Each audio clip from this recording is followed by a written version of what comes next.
What's in the box?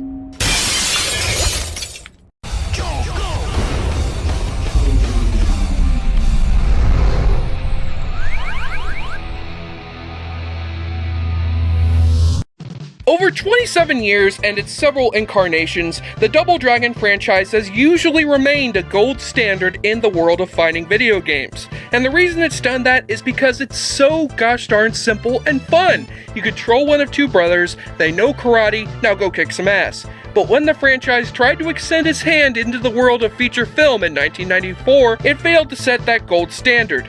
More like a brass standard. But what do you expect when you hand the reins to the visionary director of Debbie Gibson Live in Concert and Gloria Estefan Homecoming Concert? The result turned out like most video game movies, pretty fuck damn awful.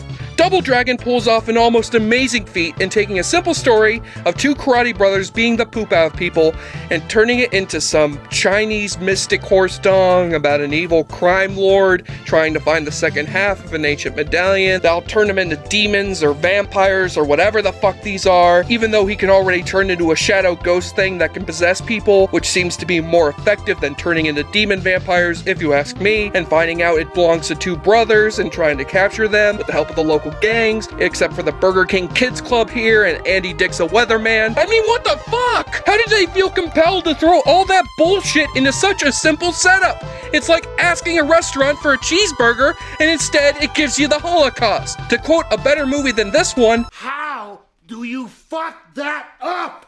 Well, first you turn your martial arts badass lead characters into a pair of bickering kid brothers who win fights by applying noogies. They are, as fans of the games already know, Jimmy and Billy. It's Billy, you stupid idiot! As played by Iron Chef and Party of Five. Yes, I know those aren't their names, but admit it, that's what you're gonna call them. They scrounge around with their adoptive mother Satori in the post-apocalyptic urban wasteland of Los Angeles. I'm sorry, New Angeles, circa 2007, a time where the city's surrounded by water, earthquakes frequently rock the ground, and the cars have to run on paper.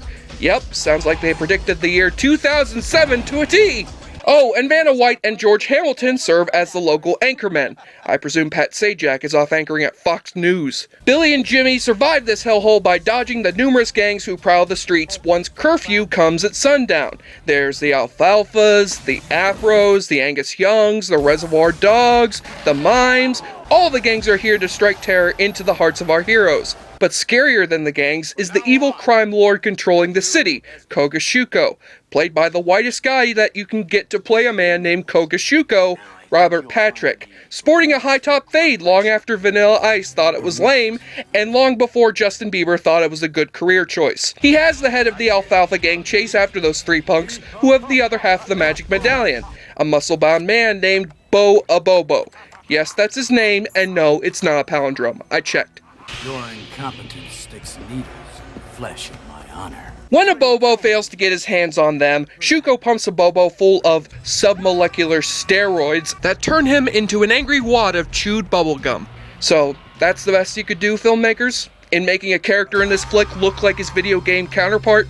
I presume Terry Crews wasn't available, so you do this instead? Okay, sure. So the baddies burn down the abandoned theater where the three heroes live, killing Satori in the process before we can muster up giving a shit about her. This leaves Billy and Jimmy to find out what's the deal with this medallion before the gangs, now in the hands of Shuko, get their hands on them.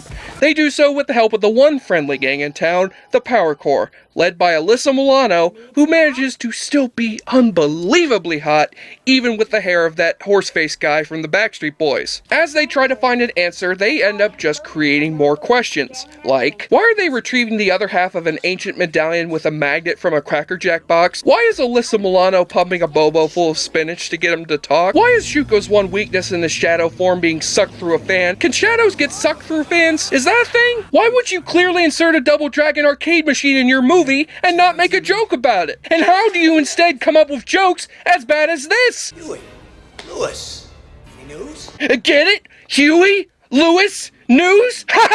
Channel 69! Get it? Like sex? Now who's the boss? You get it? Cause it's the name of the show that she was on! The Cosby Show!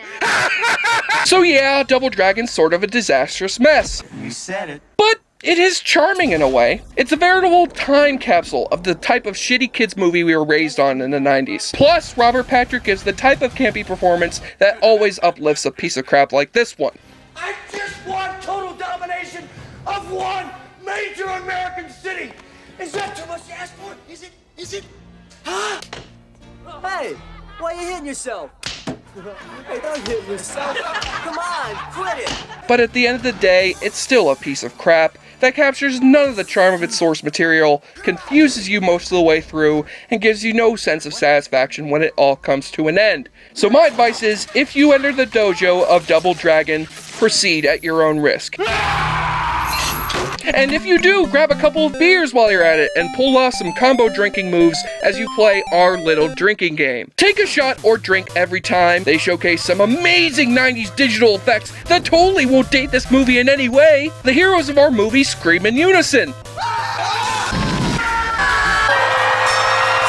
Another ridiculous hairstyle is introduced in the movie. Bald does not count. Billy and Jimmy are hypnotized by Alyssa Milano's assets.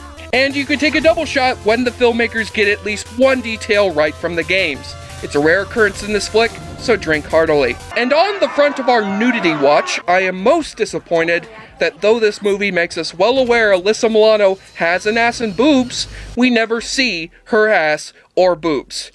Hell, you've seen Embrace of the Vampire, you know what they look like. On the enjoyableness continuum scale from Bull to Bruce, Double Dragon performs a jump kick and lands on a middling 5 out of 10. The least that I can say for this flick is that it's at least better than Double Dragon on the Atari. Until next time, this is Jesse Shade for JoBlo.com, advising you that if you want a good Double Dragon movie, I don't know, just watch The Raid again.